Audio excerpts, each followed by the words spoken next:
Ketika kita memilih jalan Allah, mungkin akan banyak pengalaman-pengalaman unik yang kita alamin sepanjang jalan.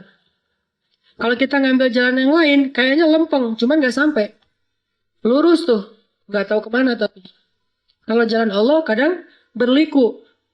Dan banyak sekali pengalaman di jalan itu yang buat kita makin yakin sama Allah. Bikin kita makin bisa survive dari masalah yang akan datang. Bikin kita lebih tough ketika menghadapi masalah. Kenapa? Dididik oleh lika-liku perjalanan tersebut. Saya sama istri saya aja. Istri itu dulu ke Mesir beasiswa. Saya nggak lulus. Jadi pas saya ikut tes beasiswa, yang ngetesnya juga bete ngeliat muka saya. Ngapain kamu? Mau ke Mesir, Pak? Enggak, pulang aja. Suruh pulang. Nggak lulus gitu coba. Akhirnya karena nggak lulus beasiswa, saya ngumpulin uang untuk berangkat sendiri. Pokoknya saya harus berangkat. Istri saya lulus beasiswa, langsung dibeliin tiket, udah ditetapin beasiswa selama di Mesir berapa sebulan, dapat tempat tinggal. Pokoknya tinggal tanggung beres saja. Saya harus mikirin semuanya sendiri. Traveling nggak bawa uang sama sekali, karena uangnya habis untuk beli tiket return, masih visa turis, jadi harus beli tiket PP. Alhamdulillah sampai di sana dapat visa pelajar, setelah sebulan di refund tiketnya, jadi bisa dapat walaupun ada penalti potongan beberapa persen. Tapi lika-liku perjalanan itu bikin makin yakin, oh benar ya, kalau kita niatnya karena Allah, saya karena Allah nggak ya waktu itu? Nggak, walaupun nggak murni-murni amat lah, saya nggak mau menganggap diri paling soleh ya. Cuman perjalanan waktu itu, kalau mau jujur mah, kenapa ke Mesir? Pengen jalan-jalan sih. Bukan ke Al-Azhar, bukan sebetulnya. Cuman kalau nggak ke Al-Azhar nggak dapat visa, ya udah ke Al-Azhar deh, biar dapat visa gitu. Tapi pas udah masuk ke Al-Azhar, Masya Allah ulama semua nih. Gelar paling rendahnya doktor. Karena LC kayak saya tuh di Mesir, kerjanya supir taksi. Itu LC. Karena tingkat pendidikan Islam di Mesir itu tinggi. Sehingga orang kalau mau jadi guru minimal doktor. S2 jaga perpustakaan. S3 baru ngajar di SD, SMP, SMA. Di kampus juga kalau S3-nya doktornya yang paling bagus nilainya mungkin. Rata-rata profesor. Pas pulang ke Indonesia, LC jadi ustadz. Jadilah kayak gini. Nah, artinya eh, saya lika-liku perjalanan kayak gitu terus belajar tentang Masya Allah, Allah banyak kasih kejutan. Dan yang luar biasanya, saya sama teman-teman saya tuh, teman-teman yang beasiswa berangkat sendiri, pulang sendiri. Saya yang modal dengkul berangkat sendiri, pulang bertiga. Istri dan anak. Nikah di sana juga nggak ada modal. Yang penting lamar dulu dan jangan kasih tahu kalau nggak ada duit ya. Lamar aja dulu. Oh nggak nikah sama saya. Tapi itu setelah beberapa lama menggunakan bahasa-bahasa ya gitu deh. Ayah kamu tukang listrik. Kenapa? Kok tahu gitu ya? Saya suka kesetrum kalau dekat kamu. Andre Taulani lah pokoknya. Udah beres, lamar. Nelpon ibunya. Bu, saya pengen lamar anak ibu.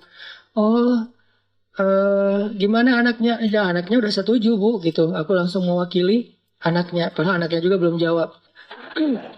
Oh ya udah saya terserah anaknya. Udah beres semuanya baru bilang, boleh minjem duit dulu nggak buat mahar? Nah, baru dikasih tahu nggak ada duit. Alhamdulillah dipinjemin sama istri. Sampai sekarang belum dibayar. Pinjemin $500. Saya pakai $500 itu buat kerja di Arab Saudi sebagai guide pas musim haji. Dorong gitu ya. Awal-awalnya nggak dapat eh, job sama sekali, nggak ada apa namanya, mungkin nggak ada pelanggan. Jadi saya naik di atas dorongan wheelchair gitu, duduk aja depan. Ya Allah, nggak adakah hamba-hambamu yang sakit hari ini gitu ya. Dari pagi sampai sore ditungguin nggak ada yang sakit. Kayaknya jamaah haji sehat walafiat. Dan itu musibah buat saya. Akhirnya sore-sore ada jamaah haji Indonesia dari Solo keluar dari masjid. Kelihatan kayak bingung gitu. Langsung saya sampai ini kayaknya calon-calon nih. Saya datengin. Bu, kenapa? Iya dek, saya kesasar nggak tahu pulang ke arah mana. Oh ya ikut saya aja. Padahal saya juga baru di situ nggak tahu. Ibu emang dari mana? Solo. Penginapannya di mana? Di daerah apa? Nggak tahu makanya. Oh gitu, ya udah, ikut saya aja Bu. Ada emang tahu? Insya Allah pede nih. Bismillah.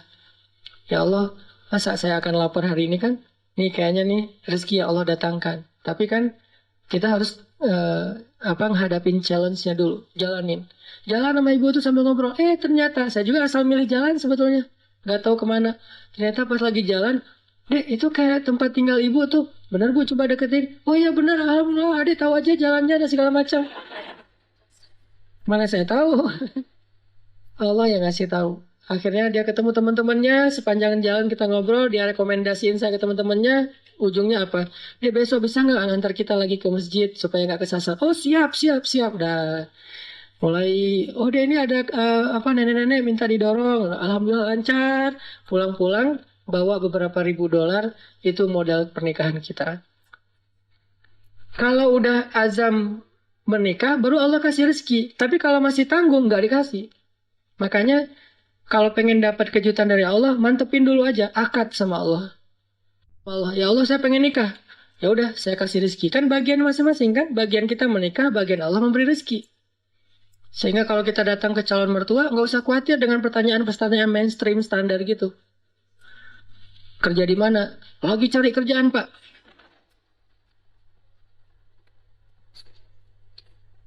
Pede gitu.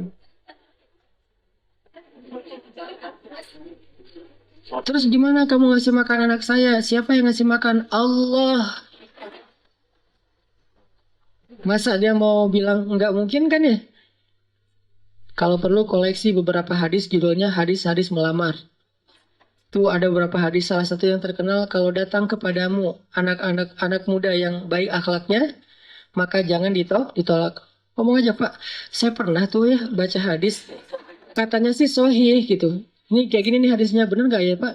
Oh bener nih hadisnya emang sahih. Nah, ini maksudnya gini nih Pak, jangan ditolak. Itu gimana maksudnya Pak? Itu tips, insya Allah nggak bakalan ditolak teman-teman. Tuh kayaknya 90% kemungkinan diterima. Cuman 2 tahun lagi. Saya terima deh, cuma jangan sekarang, nanti aja. Setelah kamu dapat kerjaan angger, tetap aja. Oke, jadi gimana kita nge-recovery emosional kita? Eh, Allah Subhanahu wa taala berfirman di dalam surat, kalau tidak salah, Al-Ma'arij, Innal insan khuliqa halu'a. Idza massahu syarr jazua wa idza massahul khair manu'a. Manusia itu labil. Idza massahu syarr jazua wa idza massahul khair manu'a. Emang kayak gitu. Manusia itulah labil. Terus recovery kelabilannya tuh kayak gimana? Ternyata recovery itu akan cepat dan bertahan kalau kita belajar yakin dan berpegang teguh kepada Allah. Cepat recovery-nya teman-teman. Para sahabat Nabi itu, gimana pun mereka soleh, mereka tetap manusia, kadang emosional juga. Tapi recovery-nya cepat. Contoh, Abu Bakar pernah sakit hati sama keluarganya, ada saudaranya yang memfitnah Aisyah. Dia nuduh Aisyah itu selingkuh.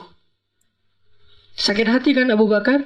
Akhirnya karena Abu Bakar sakit hati, Abu Bakar pun bersumpah. Abu Bakar posting juga, kata Abu Bakar, demi Allah, saya nggak bakalan ngasih lagi pertolongan dan bantuan kepada orang itu selama-lamanya. Kenapa? Udah terlanjur sakit hati sama dia. Bersumpah Abu Bakar, nggak akan nolongin dia lagi. Ternyata Allah komen di postingan itu. Apa komenan Allah? Janganlah seseorang yang diberikan kelebihan harta di antara kalian, surat An-Nur, bersumpah untuk tidak membantu saudaranya. Maafkanlah, berlapang dadalah. Tidak sukakah kalau kamu Allah mengampuni dosa-dosamu? Ala tuhibbuna ayyaghfirallahu lakum? Akhirnya ketika Abu Bakar baca komen ini, astagfirullahaladzim, langsung Abu Bakar delete postingannya. Posting baru. Mulai sekarang saya akan bantu dia 2 kali lipat. Allah langsung first like. Ya. Itu yang terjadi di dalam surat An-Nur. Kenapa Abu Bakar sedih? Karena beliau manusia. Kenapa Abu Bakar sakit hati? Karena beliau manusia. Sesoleh apapun tetap aja dia manusia. Manusia. Cuma recovery-nya cepat. Kenapa? Karena berakatnya dengan Allah, bukan dengan makhluk. Kalau kita berakat dengan makhluk, susah recovery-nya. Tergantung orang itu. Kalau kita berakat dengan Allah, cepat recovery-nya. Karena Allah Rahimun, Rahmanun, Karimun, Jawadun. Allah itu maha baik. Misalnya, kita marah sama orang lain. Terus kita maafin dia. Apa akad dengan Allah? Nanti Allah maafin saya. Makin besar dosa orang yang kita maafin, makin besar dosa kita yang dimaafin sama Allah. Dosa apa yang paling besar yang dilakukan seseorang kepada kita? Tadi, ditikung. Ustadz, nggak mudah Ustadz maafin yang kayak gitu-gitu Ustadz. Saya tuh udah berusaha ya selama 5 tahun. Di tahun kelima ternyata gagal gara-gara dia. Padahal dia datangnya cuma beberapa bulan terakhir. Kenapa bisa nikung? Dia teman curhat kita. Kita curhat ke dia, ternyata dia dapat info dari kita, dia jalan duluan. Kan sakit banget tuh. Makin sakit, makin berat, makin besar dosa yang kita maafin dari orang lain, berarti makin besar dosa kita yang dimaafin sama Allah. Minimal 10 kali lipat. Itu akadnya, sehingga jadi ada motivasi untuk memaafkan orang. Ya udah deh, saya maafin biar Allah maafin saya. Emangnya kita nggak punya dosa? Kalau kita mau ngitung dosa kita, nggak usah jauh-jauh. Dosa sholat aja kita udah banyak tuh. Kita udah ninggalin sholat sejak kita balik usia 12 tahun.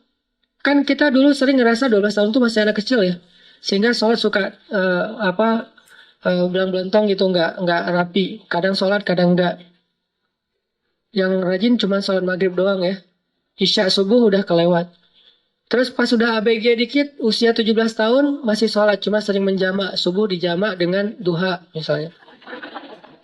Sholat juga subuh, tapi jamak. Dan itu istiqomah banget loh. Jadi dari bab sholat aja kita udah bermasalah, udah banyak dosa nih. Gimana mau amal-amal yang lain? Berarti caranya gimana? Maafinlah kesalahan orang yang lain supaya Allah maafin kesalahan kita. Akadnya sama Allah, recovery-nya gampang. Saya pernah pas di Bandung, mobil ditabrak dari belakang, serempet. Akhirnya penyok dan agak rusak.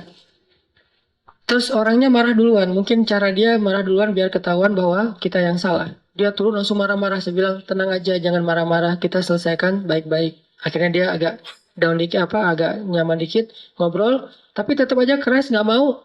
Dan pas di ini dia nunjukin kartu bahwa dia anggota. Nah, karena dia anggota nggak mau ribut, ya udahlah, saya ganti rugi 2 juta. Pas sudah ganti rugi 2 juta, dia pergi, saya berdoa, Allahumma ajurni fi musibati, wa khluf li khairan minha. Ya Allah, saya dapat musibah nih. Beri dong ganti yang lebih baik darinya. Tinggal minta aja sama Allah kan. Akhirnya yang tadi kita udah kayak ngerasa sedih banget, gara-gara kita udah mobilnya rusak, harus bayar ganti rugi orang lain yang salah lagi tuh. Karena dia mungkin pakai kekuasaannya daripada nanti ramai dan makin besar, habisnya udahlah 2 juta. Tapi minta ke Allah gantinya 20 juta. Lebih baik dari yang kita berikan. Gak lama seminggu kemudian benar-benar Allah ganti. 20 juta cash. Bukan sedekah. Jangan selalu menerjemahkan keajaiban itu dalam bahasa sedekah. Bisa juga dapat usaha apa, jualan apa yang keuntungannya banyak. Kayak saya dulu di Mesir jualan bakso. Kalau ada acara-acara kayak gini nih, ini saya ngeliat teman-teman di Jepang kayak nostalgia lagi kondisi dulu di Mesir ya. Lagi ada acara mahasiswa Indonesia di sana, namanya PPMI gitu. Saya jualan bakso, tapi saya nggak bisa bikin bakso, teman yang jualan. Terus saya bilang, ya udah kita bagi hasil aja nih, bagi 2, kamu 30%, saya 70 gitu. Dia mau, alhamdulillah dia bikinin, terus saya ini jual. Terutama buat acara mahasiswa Malaysia. Kenapa? Karena menurut saya orang Malaysia nggak bisa ngebedain bakso yang enak sama yang enggak. Soalnya di Malaysia nggak terlalu banyak kan. Kalau di Indonesia kan banyak tuh bakso.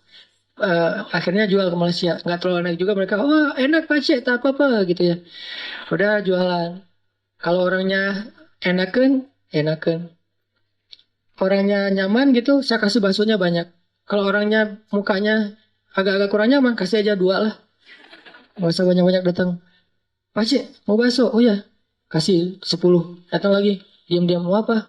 Bakso, kasih 2. Pas kok beda? Beda banget. Wajahnya beda. Gitu. Kalau yang datang mace-mace, 15 lah gitu ya. 15 mace, 15 mah. Untung nggak? Untung tetap alhamdulillah.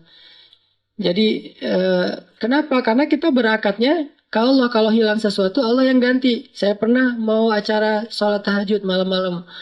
Acaranya jam 2 malam, saya baru bangun jam 2. Telat kan? Akhirnya panik, nyamber HP jatuh, pecah layar depannya, udah nggak bisa kepake. Itu HP sekitar harga 2 juta lah. Jatuh langsung, ya Allah beri saya ganti yang lebih baik. Ya ini juga jatuh bukan apa-apa ya, karena pengen tahajud. Pakai diomongin lagi. Terus berangkat nih. Pulang-pulang jam 10 pagi Allah ganti dengan waktu itu baru keluar tuh Note 5 harganya 10 juta. Diganti cash. Kadang Allah nggak gantinya dalam bentuk fisik, dalam bentuk nominal, dalam bentuk sesuatu yang materi, tapi diganti dengan yang lain, kebahagiaan. Mungkin kita kehilangan sesuatu, hilang motor, tapi dapat jodoh. Mau mana? Pilih yang mana?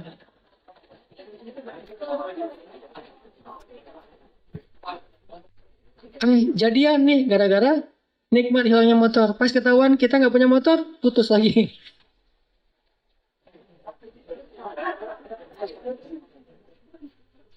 Belajar berakat sama Allah teman-teman. Itu rahasia kalau kita pengen. Karena Allah itu nggak pernah, pertama ingkar janji itu nggak pernah. Innallah la yukhliful mi'ad. Nggak pernah ingkar janji. Kedua, Allah itu nggak pernah misalnya, maaf ya lagi sibuk. Nggak ada tuh. Kita Allah terus nggak dirit. Itu nggak ada ceritanya. Contreng dua sih, cuman nggak biru-biru, nggak dirit lama gitu. Allah ngapain sih online berkali tapi yang saya mah nggak dirit misalnya. Itu manusia banget. Allah nggak kayak gitu. Kita baru nulis, ngirim Allah langsung typing. Bukan cuma dirit langsung bales.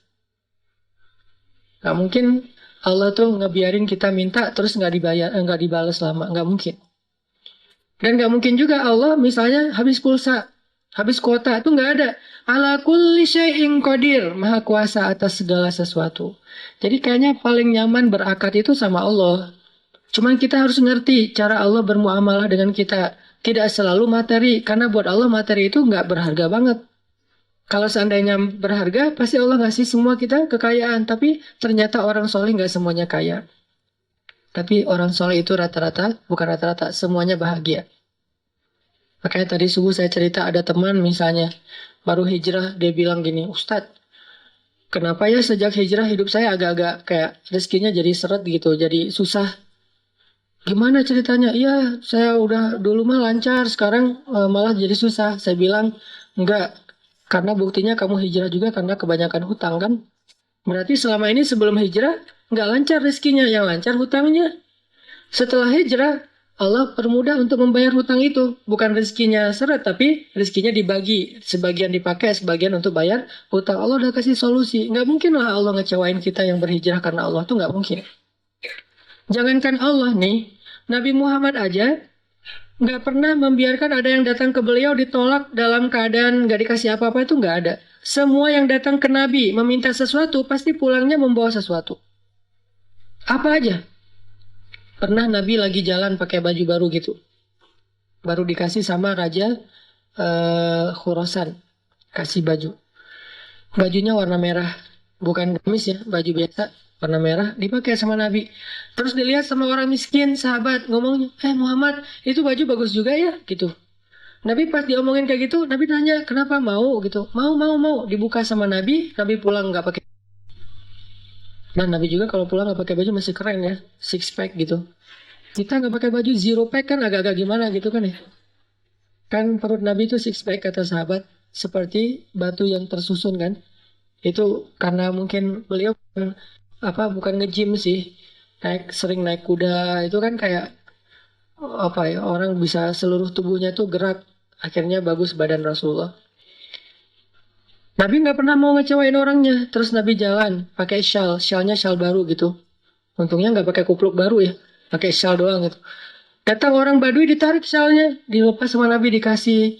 Ada yang datang ke Nabi, ke Aisyah misalnya, Aisyah tuh cuma punya 3 butir korma. Dari pagi belum makan, untuk sahur aja nggak dimakan karena pengen dipakai untuk buka puasa hari itu.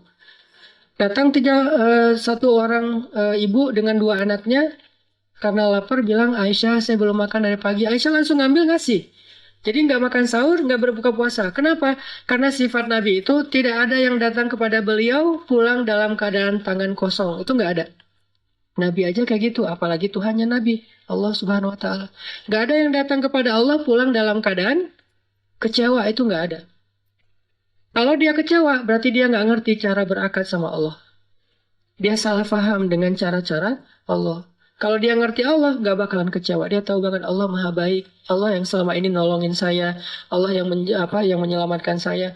Alam yajidka yatiman fa'awa.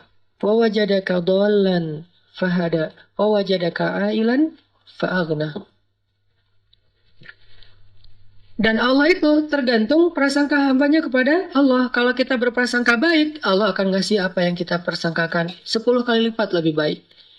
Kalau kita berprasangka buruk, maka Allah seperti yang kita prasangkakan. Jadi tergantung kita nih, mau gimana? Mau dapat nikmat, ya udah.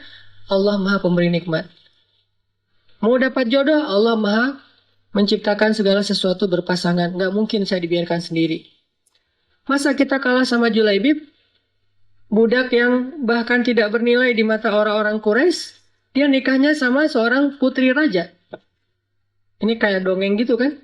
Kenapa? Karena Julaibib nggak pernah berputus asa kepada Allah, nggak pernah suuzon sama Allah. Datengin ditolak, datang lagi ditolak. Kadang kita kayak gitu banget hidup. Datang udah 3 kali ditolak, akhirnya putus asa, udah pakai selebaran, taruh di pintu-pintu rumah. Mau nggak nikah sama saya? Siapa yang mau tolong hubungin nomor telepon ini. Kalau nggak mau jangan dibalas udah. Ternyata dari 100 selebaran nggak ada yang nyangkut. Karena kita naruhnya di rumah kontrakan yang belum ditempatin. Wah, ini maksudnya husnuzon sama Allah. Jangan suuzon. Begitu kita husnuzon sama Allah, baru berbaik sangka. Kadang-kadang kita baru membatin, Allah udah kabulkan. Di Bandung tuh banyak tuh kejadian kayak gitu. Hal-hal yang menurut saya dulunya terjadi di zaman para ulama, sekarang terjadi di zaman kita. Kok bisa ya? Mirip dengan kisah Imam Ahmad bin Hambal yang datang ke Basroh gara-gara ada yang beristighfar kan di Basroh. Itu terjadi loh di Bandung dengan saya.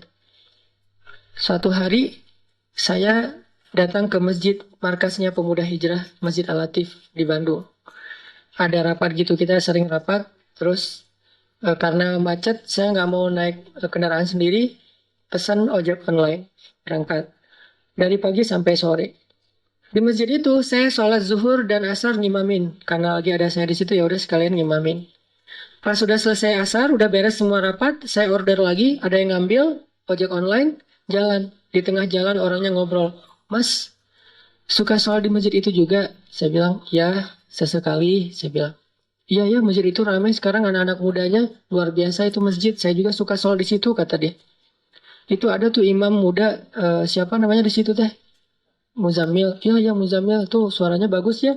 Ya alhamdulillah. Mas suka ikut talim juga di situ. Kadang-kadang saya bilang. Oh iya iya iya hebat itu talimnya ramai banget tuh. Ada juga tuh ustadz siapa gitu yang suaranya kayak cewek kata dia. Saya mulai nih. Oh nyari masalah nih tuh. Tapi saya senang dengar boosternya YouTube segala macam gurunya Muzamil siapa ya namanya siapa Hanan iya Hanan gitu itu luar biasa. Mas suka dengar ceramahnya juga suka dan saya nggak bohong kan karena emang saya kadang-kadang dengerin booster 1 minute booster itu juga kayak dapat hidayah dari diri sendiri. Saya dengar Masya Allah nih Ustadz enak juga ya ceramahnya. Saya kayak dapat hidayah dari ceramah diri sendiri. Kayak misalnya ceramah tentang diri ngereject Allah. Allah manggil reject sehari 5 kali kita ngereject Allah, tapi Allah nggak pundung. Kita baru mungkin ngerasa kayak belum dikabulkan doa aja udah pundung fisabilillah. Kan banyak yang pundung fisabilillah, pundung di jalan Allah kan banyak tuh. Allah nggak pernah pundung. Itu bikin saya, iya ya Allah sering kita reject tapi nggak pundung. Datang lagi besok, datang lagi lusa, datang lagi. Bertahun-tahun Allah manggil kita, seringnya kita reject. Rejectnya itu kasar lah gitu. Kok udah azan aja sih kan kasar banget ya rejectnya. Nah itu saya bikin oh Masya Allah nih ceramahnya luar biasa dapat hidayah. Saya juga senang dengar ceramahnya saya bilang iya iya iya. Mas di situ jadi jamaah atau orang PKM juga ya ngurus masjid juga sedikit-sedikit. Dia mulai curiga gitu. ngeliat ke belakang dikit-dikit. Mas tadi yang imam sholat zuhur ya? Ya, saya bilang. Asar juga? Ya. Mas ini namanya siapa gitu? Saya bilang Hanan. Hanan yang mana nih? Mulai oleng dia tuh. Hanan Taki langsung wah gitu. Berhenti rame heboh di perempatan jalan coba. Semua orang ngeliat ke arah kita. Hanan Taki, Masya Allah gitu. Dia langsung berhenti. Kemana lampu merah sih bukan gara-gara itu. Berhenti. Langsung berhenti terus dia ngomong, Masya Allah, saya selama ini tuh sering berdoa. Ya Allah kalau ikut talim, saya pengen banget ketemu saat itu, tapi jangan di taklim yang berdua gitu. Gimana caranya? Istighfar, salawat, istighfar, salawat. Ternyata Allah kabulkan sebulan doang loh. Dia kayak gitu. Sebulan kemudian Allah kabulkan, saya order ojek online, dia ngambil, akhirnya kita satu ojek berdua. Ngobrol sepanjang jalan, sampai ke rumah tuh heboh. Di rumah dia minta selfie, sampai ke tetangga pada ngeliat ada apa sih rame gitu. Heboh gitu kan, Masya Allah ternyata dia berdoa dengan istighfar dan salawat. Allah kabulkan, bukan saya yang soleh, dia yang soleh, makanya doanya dikabulkan. Kayak saya cerita, dan saya mah bukan tipe istri saya. Justru dia nggak pengen yang kayak saya. Kenapa? Banyaklah. Pertama, dop lah ya. Warnanya agak gelap. Keseringan di pantai. Terus yang kedua orang Sumatera. Kan buat orang Jawa mungkin Sumatera dianggap keras gitu ya. Padahal enggak kan? Sumatera itu dianggap keras. Ada yang curhat deh. Apalagi orang Sumatera kuliah di Mesir. Mesir itu Sumateranya Arab. Yang paling keras tuh Mesir tuh di Arab teh. Tapi walaupun keras mereka tuh orangnya nggak baperan.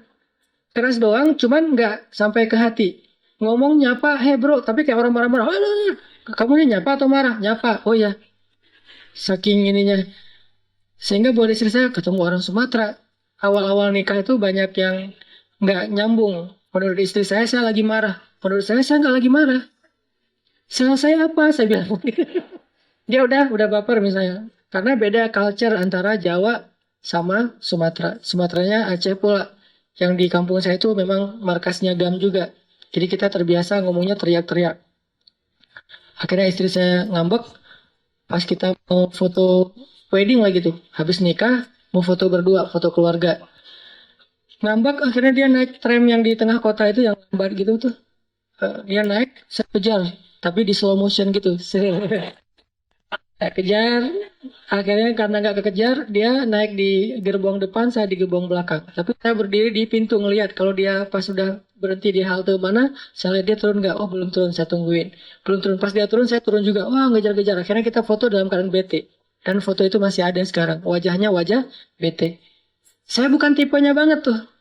Ditambah lagi di Mesir, saya bukan orang yang terkenal yang nilainya bagus, yang berprestasi secara akademik seperti Ustadz Abu Somad. Enggak. Main aja kerjaannya. Sehari makan di restoran itu 3 kali. Kenapa? Karena saya sambil kuliah, sambil kerja kan. Alhamdulillah kasih banyak rezeki tuh. Beasiswanya banyak, terus saya dolar keliling lah. Terus bakso, tahu, segala macam lah. Pokoknya air-air cinta aja. Habibur Rahman yang menulis buku itu bukan cerita tentang beliau. Justru cerita tentang saya yang nggak nulis.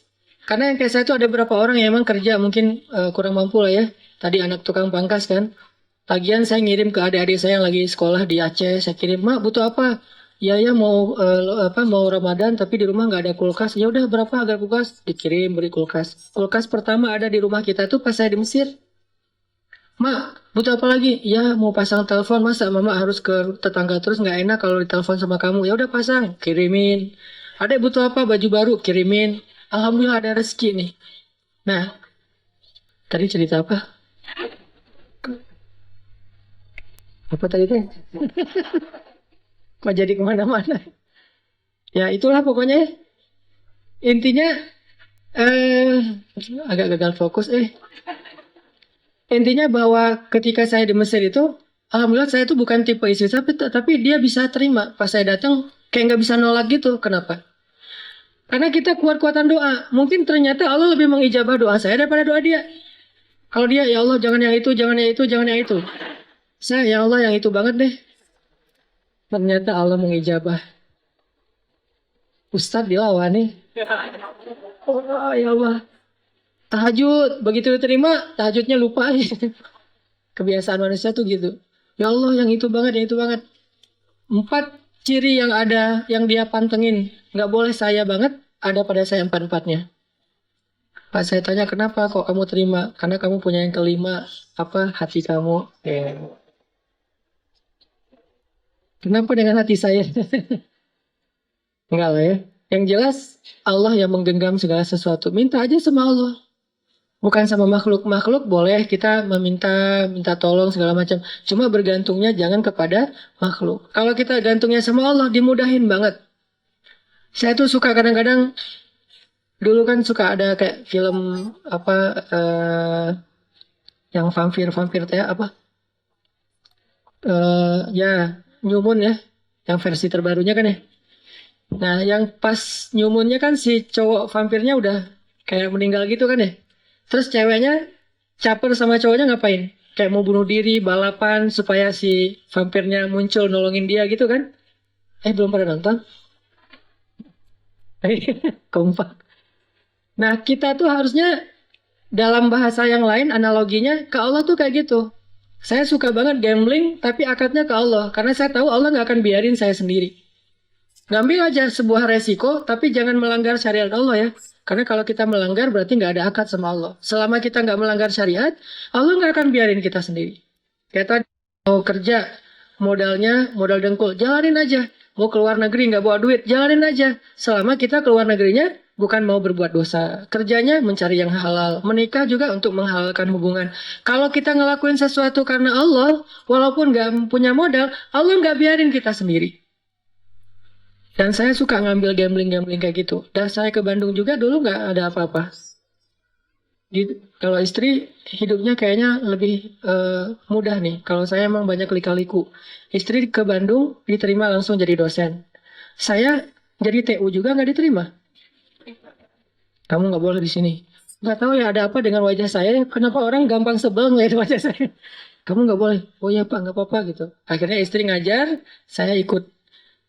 Kalau nggak boleh ngajar ya udah saya nulis buku tuh.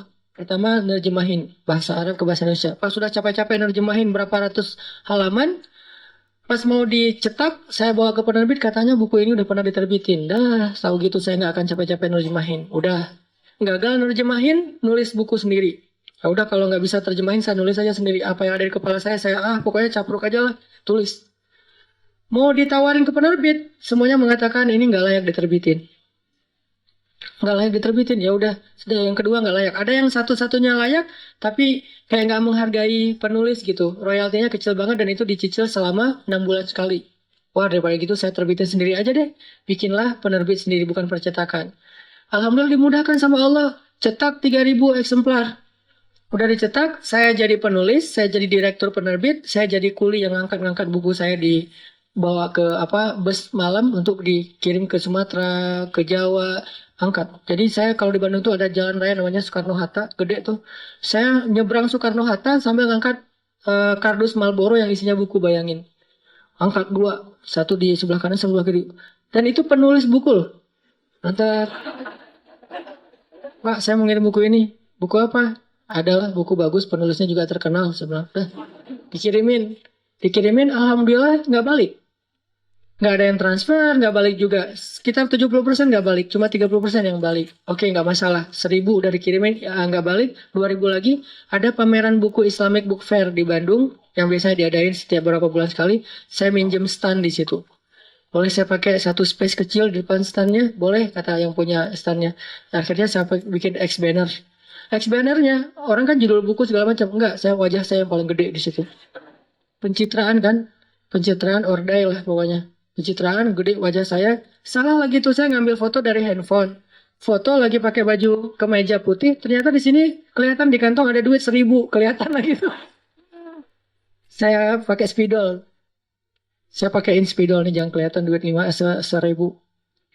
Akhirnya udah ngangkat-ngangkat buku, pakai X-banner, pakai meja kecil, bukunya disusun jadi kayak kipas gitu kan, biar menarik. Saya ke toilet, ganti baju. Tadi kan baju kurir. Sekarang baju penulis. Pakai baju kemeja, taruh pulpen, pilot. Berdiri di depan itu. Orang-orang lewat, Mas ini buku apa? Buku tentang Al-Quran bu. Ya siapa penulisnya? Oh, Masya Allah, tanda tangan. Mulai gitu ya, bikin-bikin event, seminar, training, segala macam. Alhamdulillah, dari situ saya coba nambahin usaha deh. Mulai jual pulsa M-Kios kalau di Indonesia. Saya punya 60 cabang pulsa di Indonesia. Di Bandung maksudnya. 60 cabang pulsa. Belum ada Alfamart waktu itu. Belakangan baru di Alfamart jualan pulsa. Sebelum Alfamart jualan pulsa, saya jual 60 cabang di seluruh Bandung. Mulai main jual beli mobil bekas, ya jual. Jadi kayak punya banyak mobil, padahal cuman gantian aja beli, jual lagi. Main properti. Masya Allah, ternyata Allah mudahkan. Gak mungkin Allah biarkan saya sendiri. Karena niat saya apa? Gak boleh istri saya menafkahi saya. Itu pantang banget buat saya. Pamali. Gak boleh istri menafkahi saya, harus saya, walaupun mungkin istri punya warisan, punya harta banyak, tetap aja nafkahnya dari saya dan harus saya ngasih. Terbiasa dari kecil karena emang anak pertama ngasih ke keluarga, jadi harus ada tanggung jawab itu. Ternyata Allah nolong banget, dimudahin. Sampai akhirnya yang saya cerita punya rumah modalnya cuma sholat asar kan, jalan sama istri memotoran kayak gitu, tetap nggak bawa jas hujan. Siapa tahu hujan gitu kan. Jalan nyari rumah yang harga murah-murah lah. Waktu itu harga tipe 45 itu masih 200 juta. Cari rumah. Azan asar, hayya ala sholat. Masuk ke masjid, kita sholat asar dulu. Sholat asar. Ketemu dengan jamaah. Ustaz ngapain ke sini? Jauh padahal dari Bandung. Enggak, lagi jalan-jalan aja. Oh iya, ya Masya Allah. Jalan-jalan kemana Ustaz? Karena ditanya-tanya terus, saya bilang nyari rumah. Kenapa nggak rumah saya aja? Enggak lah, cari yang kecil-kecil aja bu. Nggak apa-apa, Ruth, lihat dulu rumah saya. Ada kolam renangnya loh Ustaz. Hah? Kolam renang? Garasinya 3 mobil, kolam renangnya di belakang, terus ada halamannya kayak backyard gitu, kamarnya 9. Saya langsung putus asa, enggak bu, itu mah bukan tipe saya. Saya nyarinya yang dua kamar, yang tipe 45. Enggak apa-apa, lihat aja, dipaksa-paksain. Dan saya mah nggak mau orangnya, dipaksain sama dia. Saya pulang, ditelepon malam-malam. Besok saya tunggu ya Ustadz, datang nih. Pas datang, lihat, emang bener nih, garasinya juga udah gede, gerbangnya aja tinggi. Kayaknya ini kita mah cuma menghibur aja ya, menghargai orang yang undang nggak akan diambil juga. Iya, iya kata istri saya. Gimana Ustadz? Masya Allah rumahnya besar banget bu. Ini udah ditawarin 700 juta, nggak saya kasih Ustadz. Itu Ustadz terserah Ustadz deh. Maksudnya 650. Enggak terserah Ustadz. Bu, saya carinya cuma 300 juta. Ya, diam sebentar. Ya udah, ambil aja. 300 juta. Saya bilang, tapi uangnya cuma 30 juta. Mikir lagi dia. Uangnya cuma 30 juta, Bu. Tadinya rencana mau dicicil. Ustaz nggak usah sibuk-sibuk nyicil ke bank segala macam. Udah aja ke saya. Berapa uangnya 30 juta? Bawa sekarang? Enggak sih. Ditransfer ya udah. Berapa lama, Pak? Terserah Ustaz. Alhamdulillah 6 bulan lunas. Allah mudahin banget tuh. Akhirnya anak-anak datang, wah kolam renang loncat-loncat. Lama-lama karena di daerah tinggi dekat Lembang dingin, lama-lama nggak jadi kolam renang, jadi kolam ikan. Ikannya mati kedinginan. Akhirnya sekarang jadi saung, nggak jadi kolam renang lagi. Artinya emang Allah mudahin banget. Dan saya selalu suka gambling gitu sama Allah. Ah, gini ah, jalan. Akhirnya Allah kasih, jalan Allah kasih. Pemuda hijrah itu sendiri adalah ilham dari Allah. Karena selama 8 tahun saya ngajar dari masjid ke masjid, saya ada feeling guilty. Masa sih dakwah saya gini-gini aja? Kayak nggak ngaruh terlalu banyak kepada masyarakat, cuman ke ibu-ibu yang udah rajin ngaji. Mereka mah udah pada soleh. Gimana dengan teman-teman yang masih jarang ke masjid? Mikir 8 tahun. Allah kasih ide, bikinlah sebuah gerakan anak muda. Segmennya anak main. Mulai saya deketin anak-anak main. Main apa yang paling seru anak muda nih? Misalnya BMX sama skateboard. Saya coba golosoran gitu ya, skateboard. Walaupun nggak bisa ngetrik. Wah enak ternyata. Apalagi pas misalnya di mall gitu kan, angin-anginan gitu. Terus coba, Ustadz yuk ke laut, coba main surfing. Pedal, awal-awal pedal tuh tangan kaku. Karena kan berat banget kan pedal. Sampai pas sholat habis pedal tuh nggak bisa angkat tangan, nggak bisa gini. Jadi sholatnya nggak bisa digerakin, awalnya kaku. Lama-lama teman-teman server, ternyata emang server di Indonesia itu banyak yang legend ya, hebat-hebat.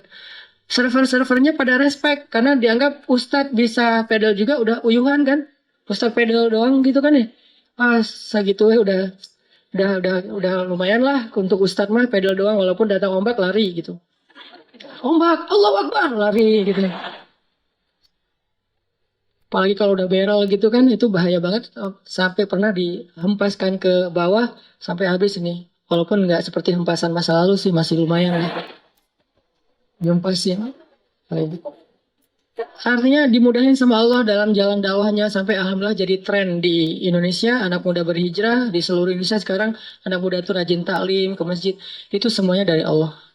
Tinggal mau nggak kita meniti jalan Allah walaupun kadang nggak terlalu jelas karena emang nggak mau ngasih tahu kepada kita Allah tuh semuanya dikasih tahu hanya beberapa step ke depan biar kita makin yakin sama Allah dan bergantung kepada Allah. Intinya, yuk teman-teman belajar lebih yakin lagi sama Allah, berakar dengan Allah ketika kita hidup, libatkan Allah dalam setiap masalah kita. Maka la yudayya'akallah, Allah nggak bakalan ngecewain kita.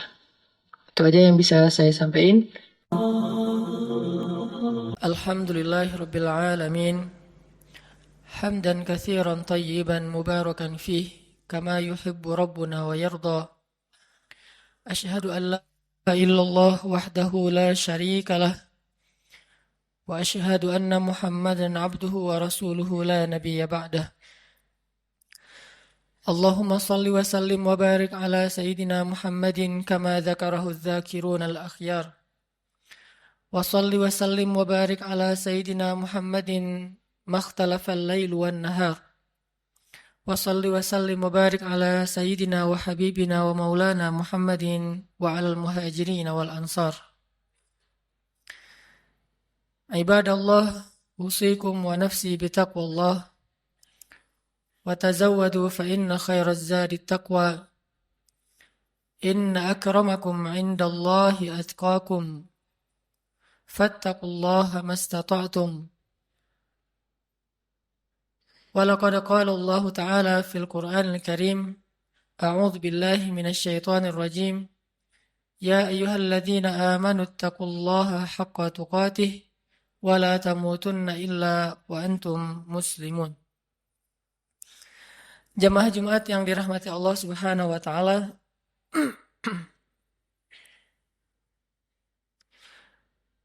Dalam sebuah hadis yang diriwayatkan oleh Imam At-Tirmidzi, Rasulullah sallallahu alaihi wasallam pernah bersabda, An Abdullah bin Mas'ud radhiyallahu an qala Rasulullah sallallahu alaihi wasallam Ala ukhbirukum biman yahrumu 'alan nar aw biman tahrumu 'alaihin nar ala kulli qaribin hayyinin sahlin. Dari Abdullah bin Mas'ud radhiyallahu an ia berkata, Rasulullah sallallahu alaihi wasallam bersabda, maukah kalian aku beritahu orang-orang yang tidak akan disentuh oleh api neraka atau orang yang tidak akan masuk ke dalam api neraka. Mereka adalah setiap orang yang memiliki sifat qaribin hayyinin sahlin. Hadis riwayat At-Tirmidzi. Dalam riwayat yang lain disebutkan ala kulli hayyinin layyinin qaribin sahlin. Orang yang memiliki 4 sifat, yaitu sifat hayyin, sifat layyin, sifat qaribin, dan sifat sahlin. Shadaqa Rasulullah sallallahu alaihi wasallam. Jamaah yang dirahmati Allah, ada 4 sifat yang kita bisa ambil di dalam beberapa hadis tadi. Sifat yang sangat diistimewakan oleh Allah Subhanahu wa taala pada diri seorang hamba. Bahkan Nabi SAW sampai memberikan jaminan, siapapun yang memiliki 4 sifat ini, tahrumu alaihin nar. Api neraka tidak akan membakarnya, atau dia tidak akan mungkin masuk ke dalam api neraka. Sifat yang pertama adalah sifat hayyin. Kalau kita membaca di dalam Al-Quran, di antara ayat yang menjelaskan tentang sifat hayyin ini adalah Surat Al-Furqan ayat 63. Allah Subhanahu wa taala berfirman, A'udzu billahi minasy syaithanir rajim. Bismillahirrahmanirrahim. Wa ibadur rahman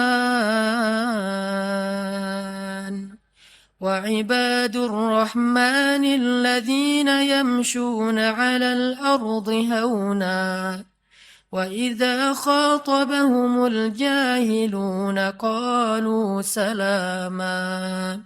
Sadaqallahul Azim. Di antara ciri hamba Allah yang dicintai oleh Allah yang Maha Rahman adalah yamshuna 'alal ardi hauna. Orang yang berjalan di muka bumi dalam keadaan haunan atau hayyinan. Haunan atau hayyinan, para ulama menerjemahkan adalah orang yang memiliki sifat tawadu, rendah hati.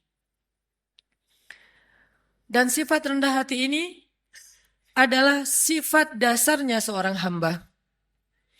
Bahkan kalau kita memberi judul terhadap ayat yang pertama turun kepada Nabi SAW, maka ayat yang pertama turun kepada Nabi itu ada dua judul atau dua tema besar. Tema yang pertama adalah tentang kebesaran Allah, dan tema yang kedua adalah tentang kehinaan seorang hamba. Itulah ayat yang pertama turun kepada Nabi. Iqra bismi rabbikal ladzi khalaq. Ini ayat tentang kebesaran Allah.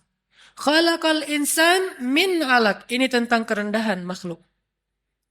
Atau Iqra wa rabbukal akram. Allah yang maha mulia. Alladzi 'allama bil qalam. Yang maha tahu segala sesuatu dan mengajarkan ilmu kepada manusia. 'Allamal insan ma lam ya'lam. Mengajarkan kepada manusia apa yang sama sekali mereka tidak tahu. Jadi kalau kita mau ngasih judul terhadap ayat atau wahyu yang pertama turun kepada Nabi SAW, ternyata yang berhubungan dengan makhluk, ayat yang pertama turun itu adalah ayat tentang tawadu, ayat tentang rendah hati. Rendah diri bahkan di hadapan Allah dan rendah hati di hadapan makhluk. Karena ini adalah sifat dasarnya seorang hamba. Tidak mungkin disebut hamba ketika dia meninggikan diri, menganggap dirinya mulia, menganggap dirinya di atas, menganggap dirinya tinggi. Karena dasarnya seorang hamba itu adalah rendah. Sehingga ketika seorang hamba meletakkan dirinya pada status yang Allah telah tempatkan dia, baru Allah akan memuliakan dia. Tidaklah seseorang bersedekah kecuali hartanya akan bertambah, dan tidaklah seseorang merendahkan dirinya kecuali Allah akan mengangkat derajatnya. Tapi sebaliknya, ketika seorang hamba menempatkan dirinya di posisi yang lebih tinggi, maka Allah akan menjatuhkan dia sebagaimana Allah menjatuhkan iblis. Ana khairum min, saya lebih baik daripada dia, kata iblis. Maka sejak saat itu iblis diusir dari surga dan dikutuk untuk selama-lamanya. Sifat rendah hati, bahkan rendah diri di hadapan Allah Subhanahu wa taala adalah identitas aslinya makhluk. Identitas aslinya hamba, dan inilah ciri hamba yang dicintai Allah Subhanahu wa taala. Hayyin. Kalau kita belajar kepada Rasulullah sallallahu alaihi wasallam, di antara contoh-contoh bagaimana Nabi menunjukkan hayyinan, sifat tawadu, rendah hatinya beliau kepada sesama, adalah kisah ketika Nabi SAW duduk di antara sahabat-sahabat Ahlu Sufah. Ahlu Sufah itu adalah istilah untuk segolongan sahabat yang miskin. Yang mereka makan roti dari bahan yang kasar. Rotinya itu kasar dan keras, sehingga kalau ingin dimakan, roti itu harus direndam dulu dengan air baru bisa dimakan. Saking kasar dan kerasnya roti ini. Dan dalam bahasa Arab, ini diistilahkan dengan qadid. Ketika Nabi duduk di antara para sahabat miskin, lalu mereka menghidangkan roti-roti yang keras di hadapan Nabi, lalu mereka merasa tidak enak hati karena malu kepada Rasulullah, menganggap Rasulullah tidak pantas makan roti seperti yang mereka makan. Apa kata Nabi? Sesungguhnya saya adalah anak seorang perempuan yang biasa makan qadid. Sesungguhnya saya adalah anak seorang perempuan yang biasa makan qadid. Nabi ingin menempatkan dirinya sama dengan yang lain, sehingga yang lain tidak merasa canggung kepada beliau. Dan beliau mengatakan, saya sudah biasa makan makanan seperti ini dari dulu juga. Jadi kita sama. Akhirnya para sahabat merasa nyaman makan bersama Rasulullah SAW. Ini namanya hayyin. Tidak mencari perbedaan, tidak menganggap dirinya tidak pantas atau tidak level dengan orang lain, tetapi justru merendahkan diri sehingga menjadi sama dengan orang lain. Bahkan dalam riwayat yang lain yang mungkin ceritanya juga cukup terkenal, walaupun ulama memberikan judul yang berbeda-beda terhadap kisah ini, adalah kisah ketika Nabi bertemu dengan sekelompok penggembala ternak. Dan di Arab pada masa itu, yang menggembala ternak rata-rata bukan menggembala ternak pribadinya, bukan miliknya. Biasanya milik orang kaya, digembalai oleh orang-orang miskin. Sama kayak Nabi dulu pernah menggembala ternak-ternak orang Mekah, bukan ternak beliau sendiri. Ketika Nabi duduk di antara para penggembala, maka Nabi menyampaikan, tidaklah Allah mengutus seorang Nabi kecuali mereka pernah menggembala ternak. Kenapa Nabi mengatakan ini? Mungkin ada ulama yang memberi judul hadis ini dengan judul tentang karakter building, tentang leadership. Tetapi jangan lupa bahwa angle lain dari kisah ini adalah sesungguhnya Nabi mencari persamaan antara beliau dengan orang di sekelilingnya. Bahwa beliau mengatakan, tidaklah Allah mengutus seorang Nabi kecuali pernah menggembala ternak. Seolah-olah menggembala ternak itu adalah pekerjaan yang mulia. Dan membuat mereka tidak pesimis, tidak rendah diri di hadapan Nabi SAW.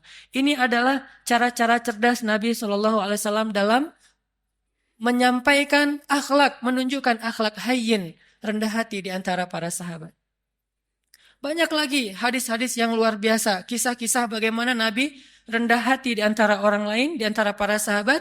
Bahkan ketika Nabi SAW berbicara dengan anak kecil, maka Nabi akan jongkok supaya setara ukuran tubuh beliau dengan tubuh anak kecil. Tidak berbicara seolah-olah beliau adalah seorang atasan kepada anak kecil yang bekerja di rumah beliau, seperti Anas bin Malik. Ini bahasa-bahasa hainan, orang-orang yang rendah hati di hadapan makhluk. Dan Allah Subhanahu wa taala seringkali mengingatkan manusia tentang sifat rendah hati dengan cara menyebutkan asal muasal penciptaan manusia. Hampir semua ayat tentang penciptaan manusia ada pesan moral tentang hainan, rendah hati di dalamnya. Tidakkah kalian perhatikan dari apa kalian diciptakan?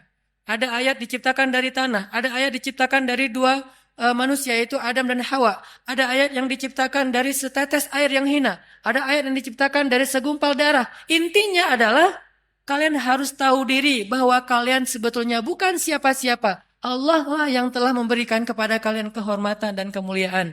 Intinya adalah rendah hati. Hampir semua ayat tentang penciptaan manusia ada pesan tentang rendah hati di dalamnya. Makanya Nabi SAW mengatakan, di antara 4 sifat yang paling dicintai Allah kepada makhluk adalah hayyin, sifat rendah hati. Memandang orang lain sama dengan dirinya. Dan di antara makna sombong atau takabur adalah merendahkan orang lain dan menganggap dirinya lebih baik daripada orang lain. Jamaah yang dirahmati Allah Subhanahu wa taala. Sifat yang kedua, hayyinin layyin. Layyin ini secara bahasa artinya bertutur kata dengan bahasa yang lemah lembut. Kalau kita memperhatikan bagaimana Islam bisa memadukan antara lemah lembut dengan ketegasan, ini menunjukkan betapa akhlak dalam Islam itu sempurna. Karena banyak orang yang tidak bisa memadukan dua hal ini, seolah-olah ketika bersikap lemah lembut, dia menjadi lemah. Dan ketika bersikap tegas, dia menjadi kasar. Padahal tegas dan kasar sesuatu yang berbeda, lemah dan lembut juga sesuatu yang berbeda. Layyin dan tegas, lemah lembut dan tegas, sesuatu yang bisa dipadukan karena dua-duanya akhlak yang mulia. Mustahil dua akhlak mulia itu tidak bisa dipadukan, itu mustahil. Yang tidak mungkin dipadukan adalah akhlak mulia dan akhlak yang tercela. Maka kalau ketegasan kita sepakati sebagai akhlak mulia, pasti mungkin sekali untuk memadukan ketegasan dengan sikap lemah lembut.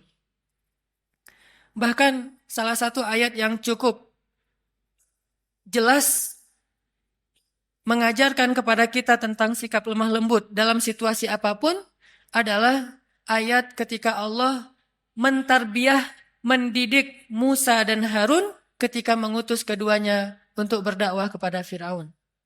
Ketika Allah mengutus Musa dan Harun berdakwah kepada raja yang paling zalim yang pernah hidup di muka bumi, bukan hanya raja yang keras, yang kasar, bahkan raja ini pernah mengaku dirinya sebagai Tuhan. Bukan hanya syirik, tapi dia mengaku sebagai Tuhan. Dia mengatakan, Ana Rabbukumul A'la. Saya adalah Tuhan kalian yang paling tinggi. Ketika Allah mengutus Musa dan Harun untuk berdakwah kepada raja yang paling jahat ini, Apa kata Allah? Wa qula lahu qawlan layyinan. Dan ucapkanlah kepada dia ucapan yang lembut. Sebelum Musa disuruh untuk merevolusi Fir'aun, maka Musa diperintahkan lebih dulu untuk qula lahu qawlan layyinan. Kenapa Allah katakan demikian? Karena Allah tahu karakter hambanya yang bernama Musa. Kalau Harun mungkin agak tidak terlalu dikhawatirkan akan bersikap kasar. Karena Harun pada dasarnya punya sifat lemah lembut. Harun ini kalau di antara para sahabat mirip seperti Abu Bakar. Sedangkan Musa mirip seperti Umar. Memang terkenal dengan kerasnya terhadap kebatilan. Sehingga sebelum Musa bersikap keras atau tegas kepada Fir'aun, maka Allah memberi dia briefing. Memberi dia nasihat. Qula lahu qawlan layyinan. Katakanlah kalian berdua kepada dia ucapan yang lemah lembut. Dan perhatikan juga kisah Ibrahim ketika berdakwah kepada ayahnya. Begitu ayahnya marah-marah kepada Ibrahim, bahkan mengancam akan merajam Ibrahim, apa kata Ibrahim? Qala salamun alaik, sa'astaghfiru laka rabbi, innahu kana bi hafiyya. Kata Ibrahim, salam. Nggak apa-apa wahai ayah, aku akan minta ampun untukmu kepada Tuhanku. Sesungguhnya Tuhanku sangat baik kepadaku. Qawlan layyinan, sebelum kalimat-kalimat yang lain. Bahkan Nabi SAW bersabda, sesungguhnya Allah itu maha lembut dan mencintai kelembutan. Dan Allah akan memberikan kebaikan melalui jalan yang lembut yang tidak diberikan dengan cara-cara yang kasar. Maka muncullah salah satu kisah yang cukup fenomenal dalam kehidupan Nabi tentang sifat lemah lembut adalah adegan ketika ada seorang laki-laki Badui buang air kecil di dalam Masjid Nabawi. Ini masjid tersuci nomor 3 di dunia bagi kaum muslimin. Setelah Makkah, nomor 2 bahkan setelah Makkah, kemudian Nabawi, kemudian Masjidil Aqsa. Ada orang Badui, dan orang Badui ini dalam istilah Arab disebut A'rabi, orang yang tidak berpendidikan baik, orang yang belum paham Islam, bahkan belum masuk Islam. Dia ngelihat ada kayak tembok gitu, dia buang air kecil di situ. Lalu para sahabat berdiri ingin memarahi dia. Nabi mengatakan, tunggu, biarkan dia, jangan sakiti dia. Karena kalau dia ditahan atau dicegah, itu akan menyakiti dia, udah terlanjur. Maka biarkan dia, jangan sakiti dia. Setelah dia selesai dengan hajatnya, maka Nabi kemudian ingin mengambil air, tetapi para sahabat mendahului beliau dan membersihkan kotoran laki-laki tadi. Setelah selesai, Nabi memanggil dia, lalu mengajak dia berbicara baik-baik. Walaupun tidak disebutkan secara detail, apa yang Nabi ucapkan kepada laki-laki ini, tetapi kesimpulannya dengan kelembutan Nabi bertanya tentang siapa namanya, dari mana asalnya, lalu memberi nasihat ini tempat apa, kenapa tidak boleh buang air kecil di sini. Setelah Nabi menasihatinya baik-baik, akhirnya dia kemudian masuk Islam. Dan setelah dia masuk Islam, dia berdoa kepada Allah, ya Allah, rahmatilah saya dan juga Rasulullah SAW, yang lain jangan. Sampai dia berdoa seperti itu. Rahmati saya dan Rasulullah saja, yang lain jangan. Karena dia sebel sama yang lain. Sama Rasul dia cinta. Kemudian Nabi tersenyum dan mengatakan, kalau berdoa jangan berdoa seperti itu. Doakanlah kebaikan buat semuanya. Baru dia katakan, ya Allah rahmati saya, rahmati Rasulullah, rahmati kami semuanya. Sikap lemah lembut. Termasuk juga ada seorang laki-laki di zaman Nabi yang seringkali merencanakan untuk membunuh Nabi SAW. Sampai suatu ketika dia berhasil ditangkap oleh para sahabat, dibawa ke Madinah. Sampai di Madinah, Nabi menyuruh sahabat untuk mengikat dia di salah satu tiang masjid. Jadi dulu masjid juga berfungsi sebagai penjara darurat. Dia diikat di tiang masjid. Setiap kali Nabi datang ke masjid, Nabi tersenyum kepada dia dan bertanya, bagaimana kabarmu? Awalnya dia marah. Udah tahu diikat, nanya kabar. Terus Nabi datang lagi, dia ditanya, gimana kabarmu hari ini? Gimana kabarmu hari ini? Terus Nabi bertanya. Intinya Nabi menyapa dia, walaupun dia musuh.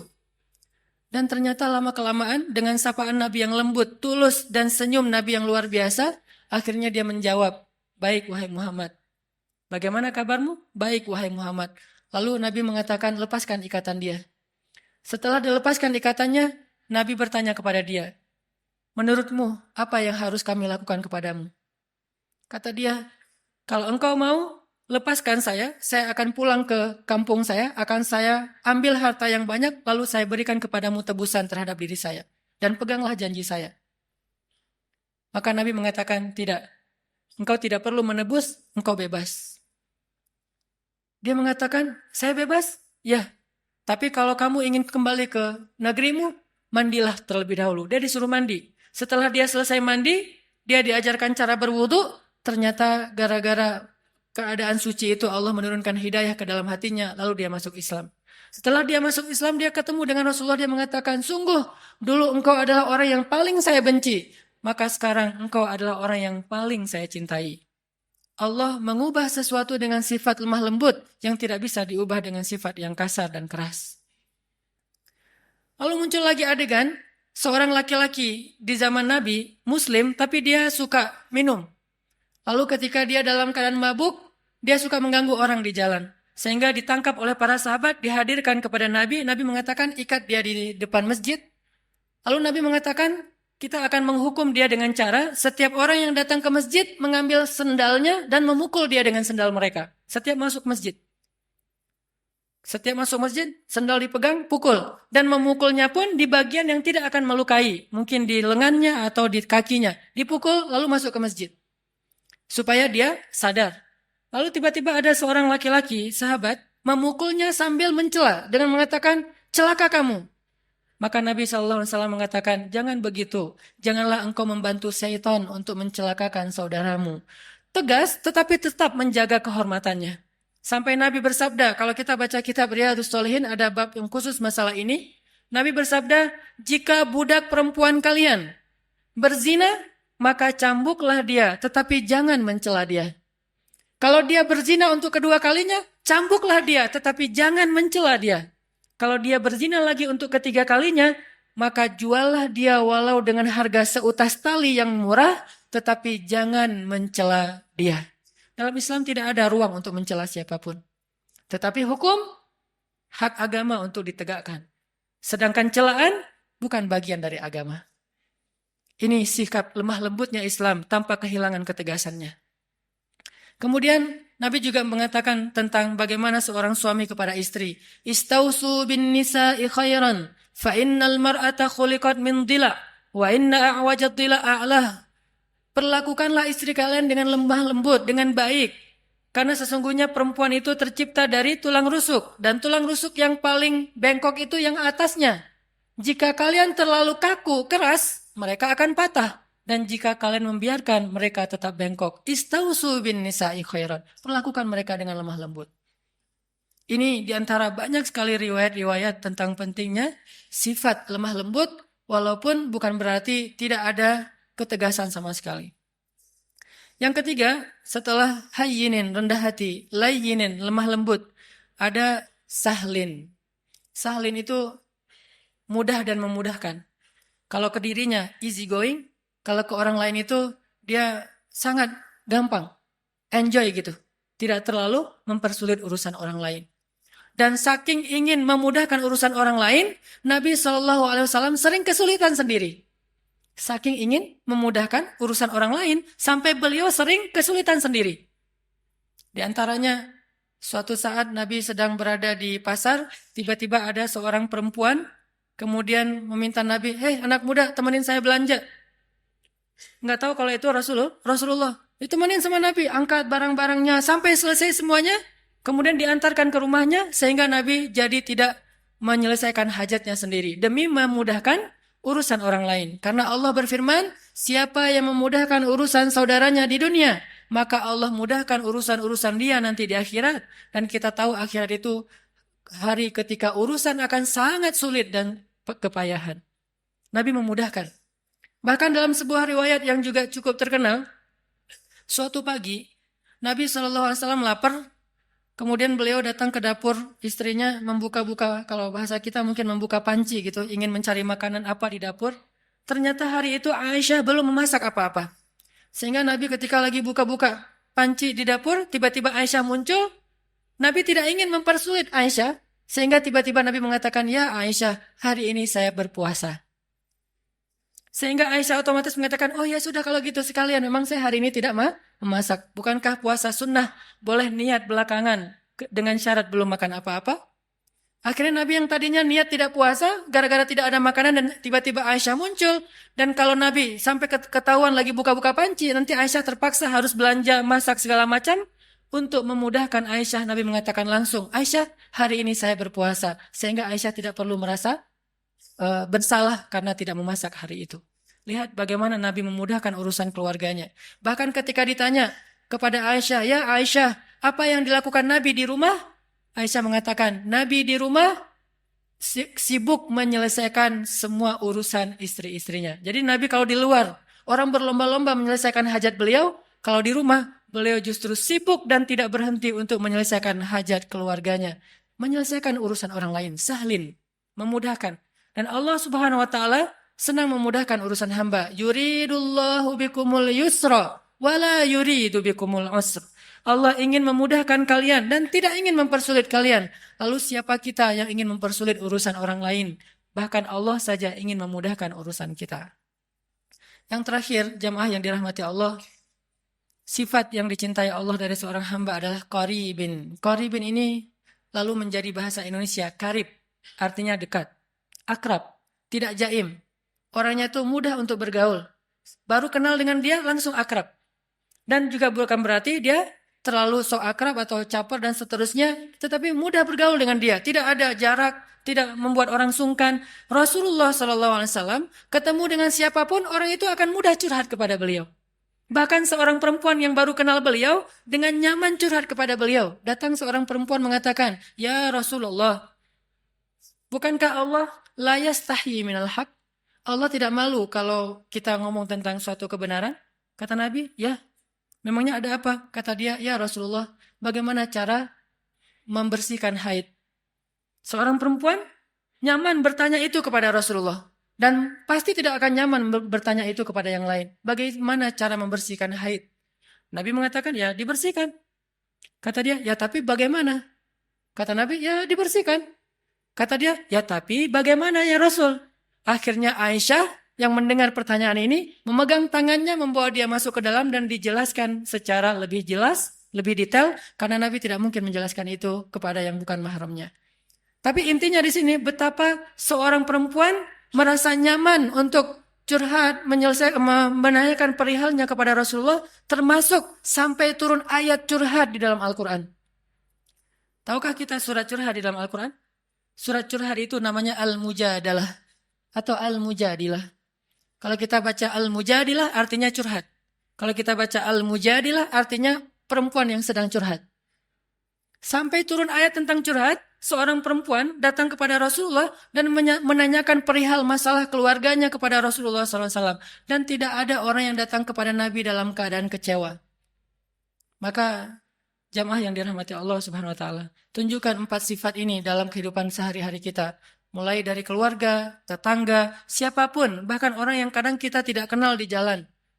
Bukankah dengan tersenyum kita bisa mencairkan suasana? Bukankah dengan sedikit mengalah itu tidak akan merugikan kita? Kita adalah muslim. Dan sebagai muslim, kita punya tanggung jawab untuk memperlihatkan bahwa Islam itu agama yang indah, agama yang terbaik. Jangan sampai agama Islam ini dicela, justru karena akhlak kita yang tidak baik. Berarti kita telah mencoleng agama kita sendiri. Barakallahu li walakum.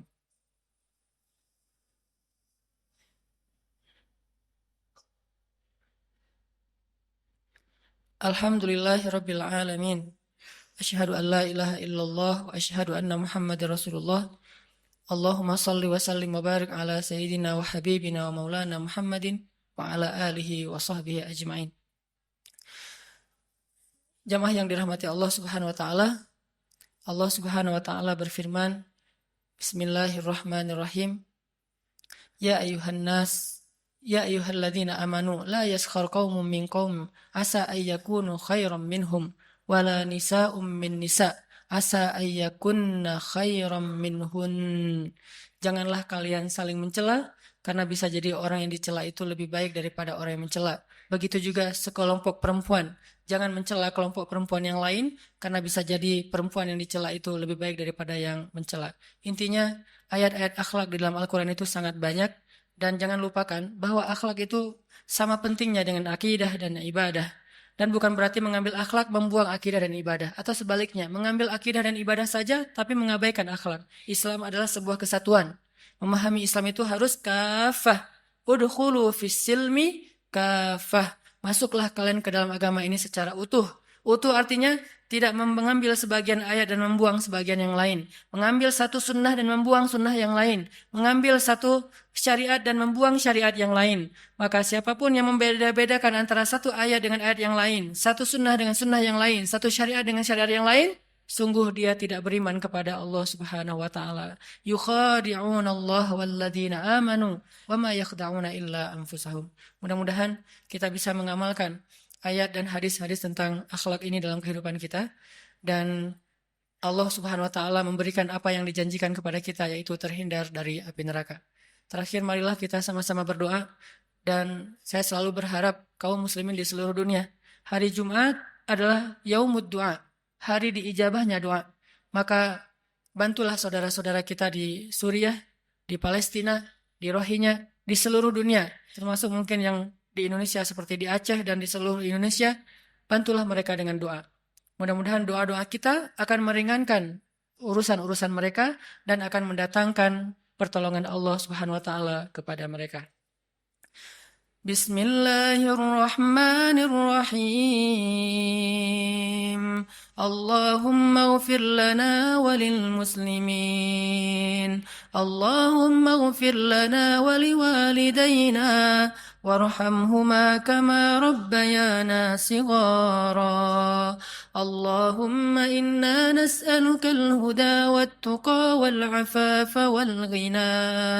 Allahumma a'inna ala dhikrika wa syukrika wa husni ibadatik. Rabbana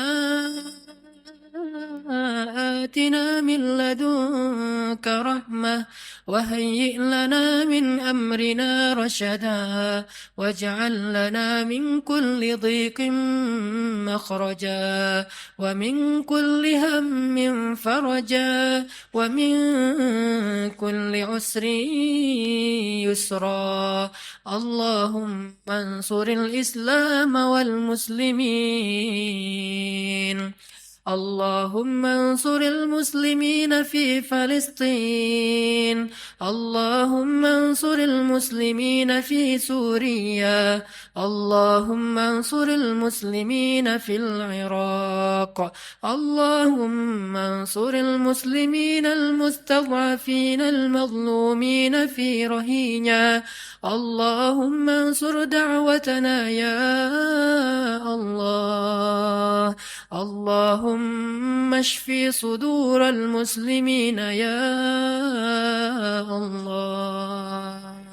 اللهم اجعل بلدنا هذا إندونيسيا بلدا آمنا بلدا آمنا بلدا آمنا وارزق أهله من الثمرات من آمن منهم يا رزاق. ربنا هب لنا من أزواجنا وذرياتنا قرة أعين واجعلنا للمتقين إماما.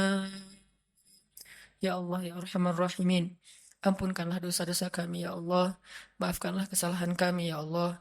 Ya Arhamar Rahimin, anugerahkanlah kepada bangsa kami ini pemimpin-pemimpin yang taat kepadamu dan adil kepada manusia. Berilah petunjuk-Mu kepada pemimpin-pemimpin kami dan bimbinglah ulama-ulama kami. Berilah hidayah-Mu kepada pemuda-pemuda Islam di Indonesia dan bangkitkanlah Islam di tangan-tangan para pemudanya. Berikanlah kepada kami keluarga-keluarga yang menjadi penyejuk mata kami dan jadikanlah kami imam dalam ketakwaan.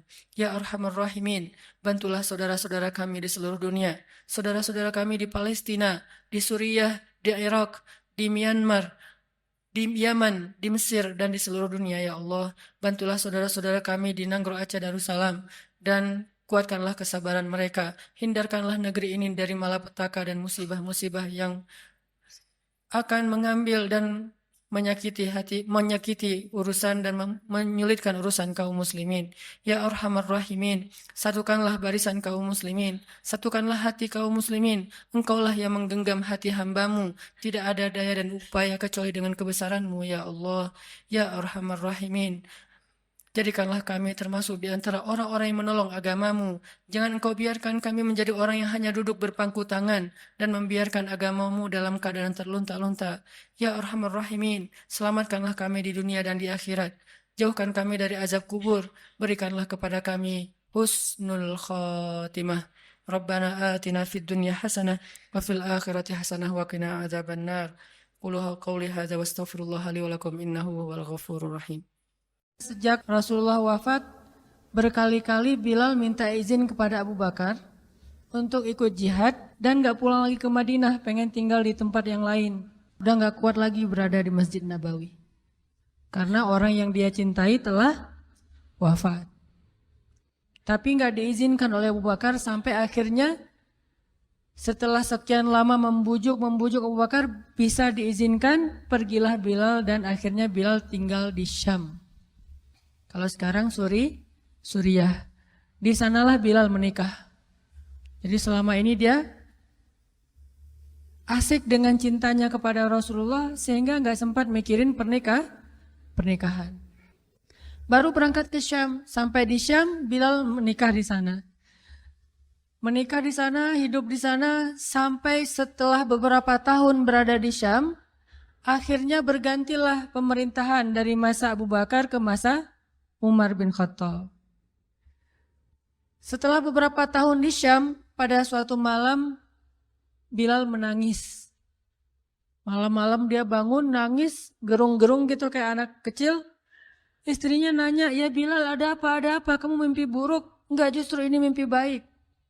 "Mimpi apa?" "Aku mimpi ketemu dengan Rasulullah SAW." Dan Rasulullah bersabda, "Siapa yang melihat aku dalam mimpi, berarti dia melihat aku dalam kenyataan." Aku bertemu dengan Rasulullah di dalam mimpi dan Rasulullah berkata, "Ya Bilal, kami rindu kepadamu. Sudah lama engkau tidak mengunjungi kami ya Bilal." Setelah bangun dari mimpi itu, Bilal semakin rindu kepada Rasul, merasa bersalah udah lama gak menjenguk Rasulullah. Akhirnya Bilal pun memutuskan untuk, kalau bahasa kita mah umroh, memutuskan untuk ziarah ke makam Rasul. Berangkat Bilal dari Syam, umroh ziarah ke makam Rasul. Melihat Bilal masuk lagi ke kota Madinah, penduduk Madinah itu berasa seperti hidup lagi di zaman Rasul. Senang gitu, dan Umar sangat senang dengan kedatangan Bilal.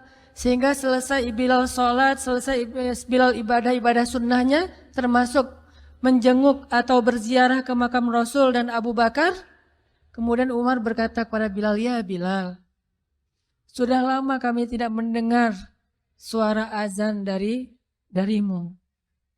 Tolong kumandangkan sekali lagi azan seperti engkau mengumandangkannya di masa Rasul. Kami rindu ingin merasakan suasana di zaman Rasul." Benar Bilal, kata para sahabat yang lain yang ada di situ. Umar, kemudian Abdurrahman, beberapa orang sahabat, "Ya Bilal, azan, kami ingin mendengar suaramu seperti dulu kami mendengarnya di masa Rasul." Kata Bilal, "Saya tidak akan kuat." Kata mereka, coba dulu kamu usahakan karena kami ingin sekali mendengarnya. Saya tidak akan kuat. Cobalah wahai Bilal demi kami supaya kami bisa semangat lagi dalam beramal soleh mengikuti perjuangan Rasulullah. Akhirnya karena udah dipaksa terus, Bilal pun mengumandangkan azan. Allahu Akbar, Allahu Akbar. Kota Madinah kaget mendengar suara Bilal. Orang-orang yang ada di rumah semuanya mengatakan, apakah Rasulullah sudah bangkit kembali? Apakah Rasulullah sudah bangkit kembali? Mereka semuanya kaget dan bahagia. Seolah-olah Rasulullah sudah bangkit dari kematiannya. Seperti Isa seolah-olah diturunkan kembali setelah dia diangkat ke langit. Satu kota Madinah tuh kaget bahagia gitu. Kayak seorang ibu yang kehilangan anaknya tiba-tiba mendengar suara anaknya dari jarak dekat dan ingin dipeluk segera anaknya itu. Saking rindunya mereka kepada Rasulullah. Allahu Akbar, Allahu Akbar. Pasar yang tadinya ramai tiba-tiba sepi mendengar suara Bilal yang masih sayup-sayup. Asyhadu an la ilaha illallah. Semuanya berlari keluar dari tempat-tempat kerja mereka, dari pasarnya, dari rumahnya. Semuanya berlari ke masjid. Ingin memastikan apakah Rasulullah sudah dibangkitkan kembali. Bahagia semuanya. Apakah Rasulullah sudah dibangkitkan? Apakah Rasulullah sudah hidup lagi? Semuanya bertanya dengan pertanyaan yang sama. Asyhadu an la ilaha illallah. Semuanya semangat datang ke masjid. Ngumpul, rame banget. Kemudian ketika Bilal mengatakan, Asyhadu anna Muhammadar Rasulullah. Asyhadu anna. Gak sanggup lagi Bilal, berhenti di situ. Kemudian Bilal menangis dengan suara nangis yang luar biasa kerasnya. Lalu satu masjid menangis, lalu satu kota Madinah menangis. Sehingga para ulama mengatakan, tidak pernah kota Madinah menangis sedahsyat mereka menangis hari itu kecuali ketika Rasulullah wafat. Cuma 2 kali menangisnya kota Madinah paling dahsyat. 1 hari ketika Rasulullah wafat. Kedua hari ketika Bilal kembali mengumandangkan azan dan mengucapkan asyhadu anna Muhammadar Rasulullah. Semuanya menangis. Semuanya merasa kehilangan Rasulullah. Semuanya merasa bahwa mereka ingin kembali di zaman ketika Rasulullah masih hidup. Lalu mereka bertanya setelah semuanya selesai menangis, ya Bilal, kenapa kamu tadi menangis? Kata Bilal, dulu biasanya kalau saya selesai mengumandangkan azan, saya akan datang ke hujrahnya Rasul. Hujrah Rasulullah itu kamarnya Rasul, rumah kecilnya Rasul. Selesai azan saya akan datang ke rumahnya Rasulullah dan memanggil, ya Rasulullah as-salah, as-salah. Rasulullah nggak keluar sampai mendengar suara Bilal memanggil beliau secara khusus. Udah selesai azan, Bilal manggil Rasul, ya Rasulullah as-salah, as-salah. Baru Rasulullah keluar dengan wajah berseri-seri. Sekarang bagaimana saya akan memanggil Rasulullah sedangkan Rasulullah sudah bersama kekasihnya yaitu Allah Subhanahu wa Ta'ala. Menangis lagi satu masjid, satu kota Madinah. Pokoknya hari itu adalah hari berkabung sekota Madinah. Hari menangisnya kota Madinah, saking rindunya mereka kepada Rasulullah. Bagaimana dengan kita ketika mendengar suara azan dan muazin mengucapkan nama Rasulullah Sallallahu Alaihi Wasallam? Di situ kelihatan apakah kita mencintai Rasulullah lebih dari apapun juga setelah Allah Subhanahu Wa Taala. Kalau tidak, fatarabbasu, hati-hati. Kalau tidak, fatarabbasu, tunggu aja. Na'udzubillah min dzalik. Berarti masih ada kemunafikan dalam hati kita. Bagaimana kita, apakah hati kita merasa gemetar, bergetar ketika kita mendengar suara seseorang mengatakan Muhammad sallallahu alaihi wasallam, Rasulullah sallallahu alaihi wasallam. Apakah hati kita bergetar seperti bergetarnya hati seorang kekasih ketika mendengar suara kekasihnya, nama kekasihnya disebutkan?